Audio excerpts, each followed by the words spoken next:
Halo sahabat YouTube, selamat datang di Sari Channel, tempat untuk konsultasi hukum dan solusinya. Oke, di video kali ini, Sari akan menjelaskan tentang solusi hukum perdata jika mitra kerjamu tidak membayar kewajibannya. Dan untuk yang bingung-bingung, jangan bingung ya, temukan jawaban masalahmu di video ini. It's not a game, it's a rich thing.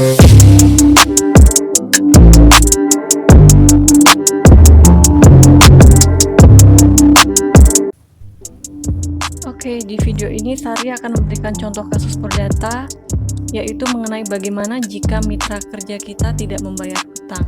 Hal ini sering terjadi ya kan dalam kehidupan kita, apalagi yang bekerja sebagai wira swasta, di mana harus berhubungan bisnis dengan orang lain sebagai mitra kerja kita. Contoh kasus yang akan saya berikan adalah mengenai hubungan kerja penjualan ayam. Ini kejadian terjadi pada tahun 2015. Mungkin di antara kalian mempunyai kasus yang sama juga, tapi berbeda bisnis pekerjaan.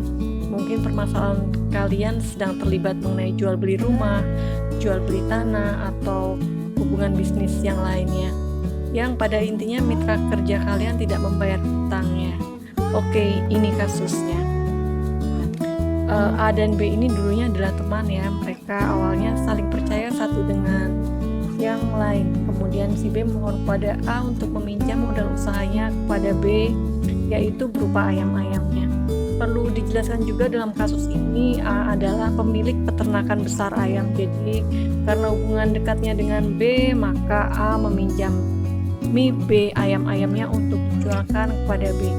B di sini mempunyai kemampuan marketing untuk menjualkan ayam-ayam milik A, dan dari kerjasama ini A dan B membuat perjanjian kerjasama usaha, dan mereka berdua terikat hak dan kewajiban, yaitu B mempunyai kewajiban untuk menjualkan ayam-ayam milik A, dan B juga harus membayarkan sejumlah uang kepada A dari hasil penjualan ayam-ayam tersebut. Kemudian dalam perjanjian tersebut tercantum klausula yang menyebutkan bahwa B harus menyerahkan sejumlah uang sebesar 150 juta rupiah dari hasil penjualan ayam milik A, dan A sebagai pemilik peternakan ayam berhak untuk menerima uang tersebut dalam tempo waktu yang telah disepakati bersama. Kemudian dalam perjanjian B menyanggupi untuk melakukan pembayaran sebesar 150 juta dengan cara mencicil sebesar 5 juta per bulan dalam tempo waktu yang telah disepakati bersama.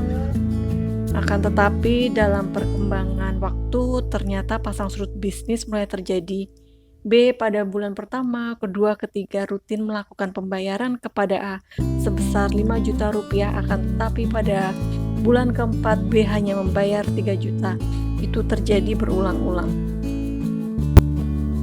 Hal ini mungkin sering terjadi pada sahabat YouTube ya, di mana rekan bisnis kita mengalami keterlambatan bayar, kekurangan bayar kepada kita sebagai pemilik modal.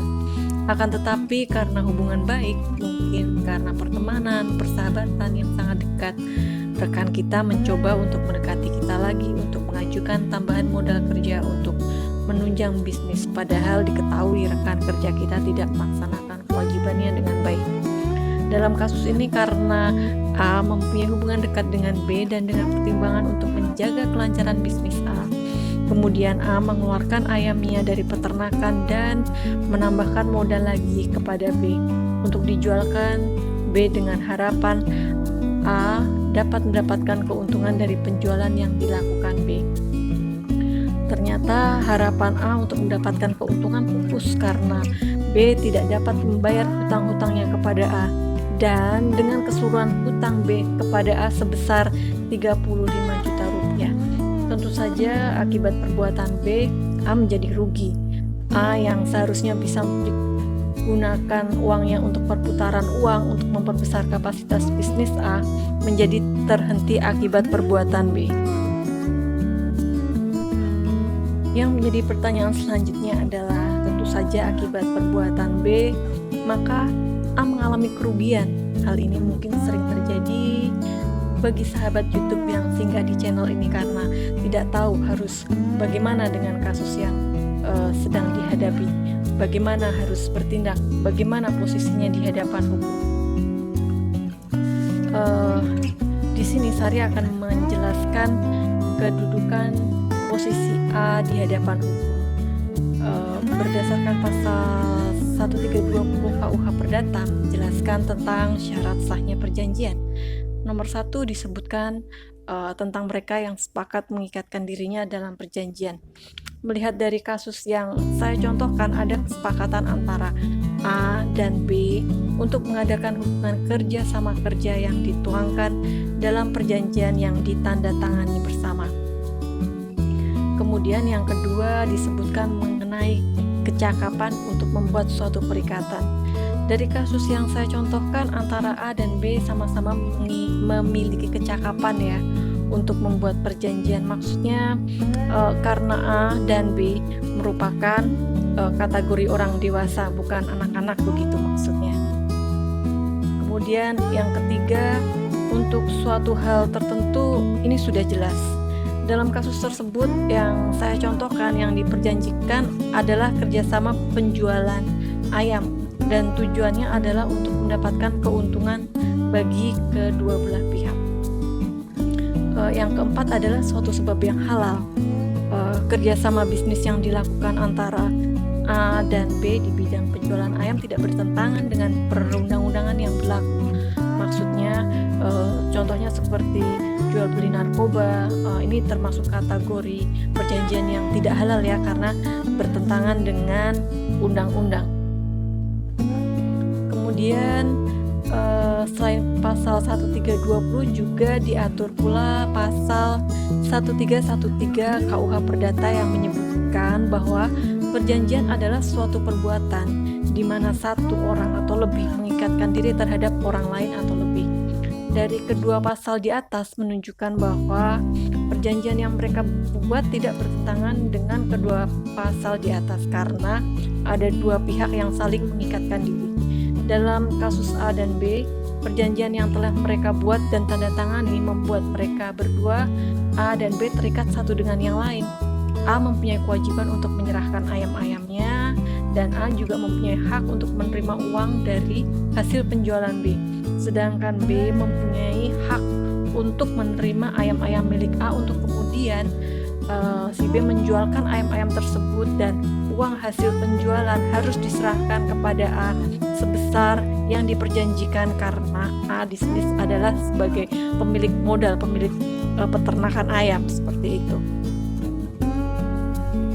Kemudian hal-hal yang harus dipertimbangkan A untuk mengajukan gugatan perdata banyak ya bahan pertimbangannya. Tapi di sini yang akan Sari bagikan sebelum melakukan proses hukum, tentu saja segala sesuatunya adalah perdamaian terlebih dahulu. Diupayakan perdamaian terlebih dahulu. Tapi pada kenyataannya banyak kasus-kasus yang tidak bisa didamaikan secara kekeluargaan sehingga diselesaikan lewat jalur hukum. Dan dalam kasus ini, jika A mau memperkarakan perbuatan B, maka yang harus diperhatikan adalah pada pasal 1865 KUH Perdata disebutkan bahwa setiap orang yang mendalilkan adanya suatu perbuatan hukum, maka A wajib untuk membuktikan tuduhannya kepada B. Dalam kasus yang Sari contohkan, A dan B sudah mempunyai kesepakatan yang dituangkan dalam perjanjian. Dari sini dapat dilihat bahwa A sudah mempunyai alat bukti bahwa memang telah terjadi kerjasama bisnis. Di sini juga yang perlu Sari sampaikan ya sahabat YouTube, ini sering Sari temukan di lapangan bahwa banyak sekali yang melakukan kerjasama bisnis tidak membuat perjanjian kerjasama bisnis seperti itu. Jadi untuk sahabat YouTube dalam melakukan kerjasama bisnis itu minimal harus mempunyai perjanjian ya. Oke, kemudian yang ketiga adanya tunggakan yang belum dibayarkan. Dari kasus A dan B dapat dibuktikan ya bahwa B tidak mampu untuk melaksanakan kewajibannya untuk membayar sejumlah uang kepada A, seperti itu. Kemudian yang keempat,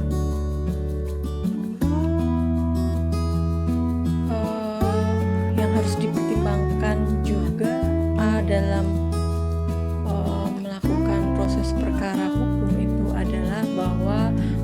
perjanjian tersebut sudah melewati tempo waktu yang telah diperjanjikan. Dan dalam kasus yang saya contohkan di sini disebutkan bahwa B tidak bisa membayar kewajibannya kepada A yang total keseluruhannya adalah 350 juta rupiah dan telah melewati tempo waktu yang disepakati bersama.